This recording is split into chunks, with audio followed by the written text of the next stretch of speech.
Hi friends, welcome to my channel. Lakshmi గారి వంటలకు స్వాగతం. సమ్మర్ అనగానే మనకు ముందుగా గుర్తుకొచ్చేది కొత్త మామిడికాయ పచ్చడి. ఈ గుమగుమలాడే మామిడికాయ పచ్చడి పర్ఫెక్ట్ కొలతలతో చేస్తే సంవత్సరం కన్నా ఎక్కువ రోజులు చెడిపోకుండా నిల్వ ఉంటుంది. దీన్ని పర్ఫెక్ట్ కొలతలతో ఎలా తయారు చేయాలో తెలుసుకోవాలంటే ఈ వీడియోను స్కిప్ చేయకుండా చివరి వరకు చూడండి. ముందుగా పుల్లటి మామిడికాయలను ఎంచుకొని వాటిని 2-3 గంటలు నానబెట్టుకోవాలి. తర్వాత వాటిని క్లీన్ చేసి చిన్న ముక్కలుగా కట్ చేసుకోవాలి.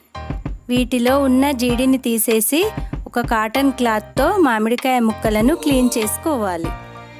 నేను ఇక్కడ 1 kg మామిడికాయ ముక్కలకు మెజర్మెంట్స్ చెబుతున్నాను.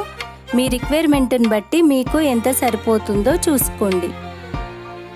వీటికి కావలసిన పదార్థాలు: ఉప్పు 250 గ్రామ్స్, కారం పొడి 125 గ్రామ్స్, వెల్లుల్లి రెబ్బలు 10, వేయించి చేసుకున్న మెంతి పొడి 50 గ్రామ్స్, అల్లం వెల్లుల్లి పేస్ట్ 250 గ్రామ్స్, కొంచెం తక్కువైనా పర్లేదు, పల్లి నూనె 350 గ్రామ్స్, వేయించి చేసుకున్న జీలకర్ర పొడి 50 గ్రామ్స్, ఆవాల పొడి 100 గ్రామ్స్, 1 kg మామిడికాయ ముక్కలు. ముందుగా ఒక పెద్ద బౌల్ తీసుకొని అందులో కారం పొడి, ఉప్పు, ఆవాల పొడి, మెంతి పొడి, జీలకర్ర పొడి, వెల్లుల్లి రెబ్బలు, అల్లం వెల్లుల్లి పేస్ట్ మరియు తాలింపు. ఈ తాలింపులో ఆయిల్ వేడెక్కాక మిరపగింజలు 50 గ్రామ్స్ వేసుకొని అవి కొంచెం వేగాక 30 గ్రామ్స్ జీలకర్ర, 30 గ్రామ్స్ ఆవాలు వేసి అవి చిటపటలాడగానే స్టవ్ ఆఫ్ చేయాలి. ఇది పూర్తిగా చల్లారాక కలుపుకోవాలి. వేడి మీద అస్సలు కలపకూడదు. వీటన్నిటినీ బాగా కలుపుకోవాలి. ఒకవేళ ఆయిల్ తక్కువ అనిపిస్తే వేడి చేసి చల్లార్చిన తర్వాతనే కలుపుకోవాలి.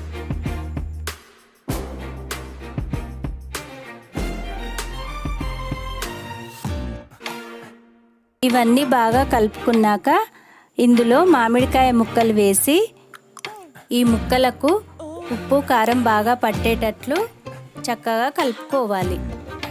ఇదంతా ప్రిపేర్ చేసేటప్పుడు బౌల్స్ కానీ గరిటెలు కానీ చేతులు కానీ తడిగా అస్సలు ఉండకూడదు. డ్రైగా ఉండేటట్లు చూసుకోవాలి. ఎందుకంటే తడి తాకితే పచ్చడి నిల్వ ఉండదు, చెడిపోతుంది. దీన్ని బాగా కలుపుకున్నాక ఒక జాడీలో కానీ సీసాలో కానీ స్టోర్ చేసుకోవాలి. మధ్య మధ్యలో ఇలా ప్రెస్ చేస్తూ పెట్టుకోవాలి. ఇలా ప్రెస్ చేస్తే ముక్కలకు ఉప్పు కారం చక్కగా పడుతుంది.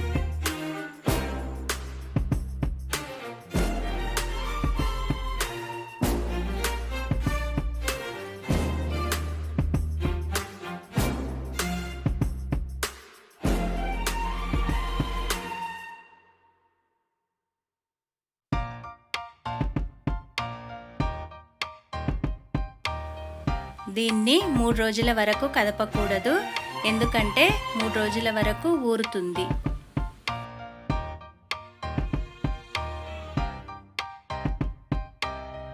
మూడు రోజుల తర్వాత మూత తీసి చూస్తే ఆయిల్ అంతా ఇలా పైకి పేరుకుంటుంది.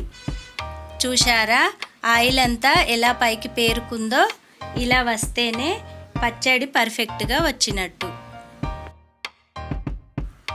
దీన్ని బాగా కలుపుకోవాలి. తర్వాత టేస్ట్ చేసి దాంట్లో ఉప్పు కానీ ఆయిల్ కానీ ఇంకేదైనా తక్కువ అనిపిస్తే కలుపుకోవాలి.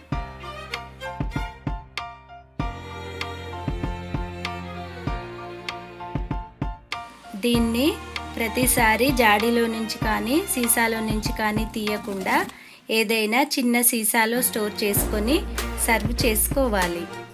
ఎందుకంటే ప్రతిసారి జాడీలో నుంచి కానీ సీసాలో నుంచి కానీ తీస్తూ ఉంటే పచ్చడి తొందరగా చెడిపోతుంది.